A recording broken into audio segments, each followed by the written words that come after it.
I am so tired, man. I am literally worn out.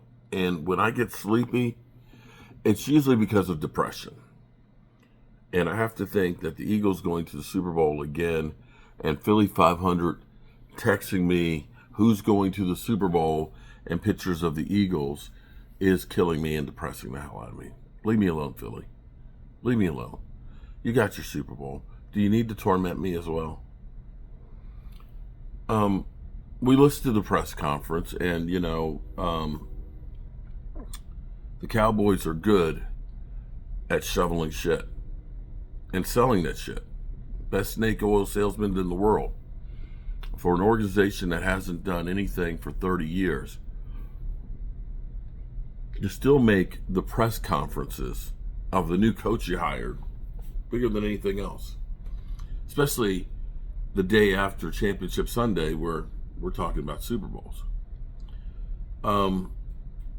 There's a couple of things that happened in that press conference that make me wonder if things are a little different. One, Brian Schottenheimer was the first one to talk, and he stood up taller than everybody else. And they allowed him to talk for about the first 5 minutes. Whereas usually Jerry Jones is always telling you all the great things and setting it up and everything else.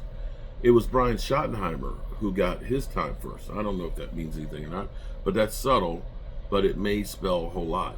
If you've ever seen some of these videos where they tell you how the way they shot a movie with the certain angles and stuff, Training Day was a great one they talked about. Where the scene where the guy's talking about getting your stuff pushed in. They broke it down to the different camera angles and the subtle things that actually drew you in and signaled what was actually going on. And that's where I say that maybe Jerry Jones allowing Brian Schottenheimer to speak will give him more latitude. And it seemed like Stephen Jones admitted that they kind of sabotaged Mike McCarthy and that they were going to be trying to work hand in hand. Sorry, I'm tired and I think I'm depressed. My question is he being handed the coaching staff like Mike McCarthy is, or is he actually having latitude for picking the staff? Because this one's an interesting one. Now we got Matt Eberflus, who's coming in, former Cowboys coach. The Cowboys know him well. I kind of feel like that's a Jones's hire, that they're looking at that and saying this is a guy we have a relationship with. But as far as offensive coordinator, this one is kind of interesting because they're bringing in Kerry Joseph. Kerry Joseph for their quarterback's coach position. He was working before in Chicago with Clive Williams. Not that that's a good thing because Clive didn't do a whole lot. But Joseph worked in Seattle alongside Brian Schottenheimer. Now, a lot of people, they're trying to sell you that Brian Schottenheimer sucks, that he's just a loser and everything that's gone wrong where he's been has been his fault. But you have to look at it from some of the organizations he's been with that weren't exactly the primo organizations, and some that didn't know what they're doing. When he worked in Jacksonville, I don't know that you can blame him with Urban Meyer as the head coach. When you're a coordinator, you're doing what the coach dictates you to do, and so on. He sets the philosophy. It's my job to try and implement it. But Jacksonville didn't exactly have a lot of things to work with. But I will say that the thing that's with Brian Schottenheimer is he's about balance. If you are a pass-heavy team, you're going to have probably more points because you're going to score quicker, and you're probably going to have more yards because you're making more yards per play passing the football than running the football. Or if you're a losing team, because I can say Deshaun Watson, before he got his job in Cleveland, he was the fourth-rated quarterback in the NFL, but they were on a 4-12 team. So there's ways of manipulating numbers.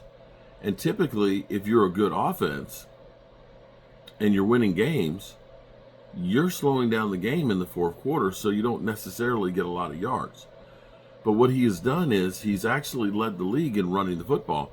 And as Cowboy fans, that should make you feel good because he believes in running the football a lot more than Mike McCarthy. And I don't know that you hold him responsible for some of the things that Mike McCarthy did. And so when you look at Kerry Joseph, spent the last season in Chicago developing rookie quarterback Caleb Williams, first overall pick in 24 draft. Bears hired him almost a year to the day, but a change to the coaching staff made him available. For his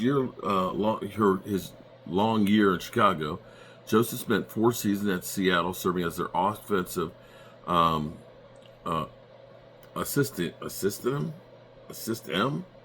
including in 2020 under then offensive coordinator Brian Schottenheimer. He would be Seattle's assistant receiver coach in 21 and assistant quarterback coach from 22 to 23. His potential addition would replace former quarterback coach Scott Thiessen, who just left. So this is somebody that he's familiar with, which probably be a good thing because they'll know similarly what they want to do.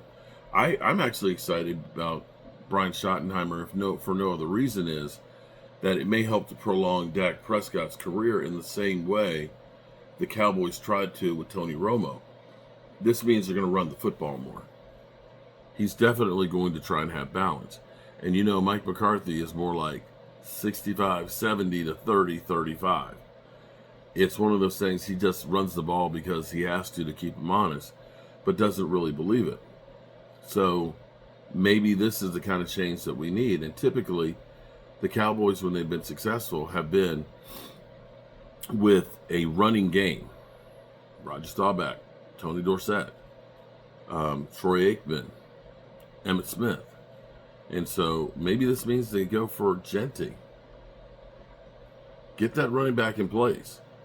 And as I was pointing out during the live stream, during the press conference, this may bode well for Terrence Steele, and I'll have more on Terrence Steele a little bit later about that. So there were some good things to like about the press conference, but we'll see if this is followed up by actually action by the Joneses. We actually go through and we get Micah Parsons' deal done and get some extra cash and try and plug a couple of these holes early in free agency, then maybe the team is different, and we can hope. I know we have fallen for the bullshit over and over and over again, and maybe we shouldn't believe it until we see it, but I did feel like some things were different today. Call me a fool if you want. You got to be if you're a Cowboy fan.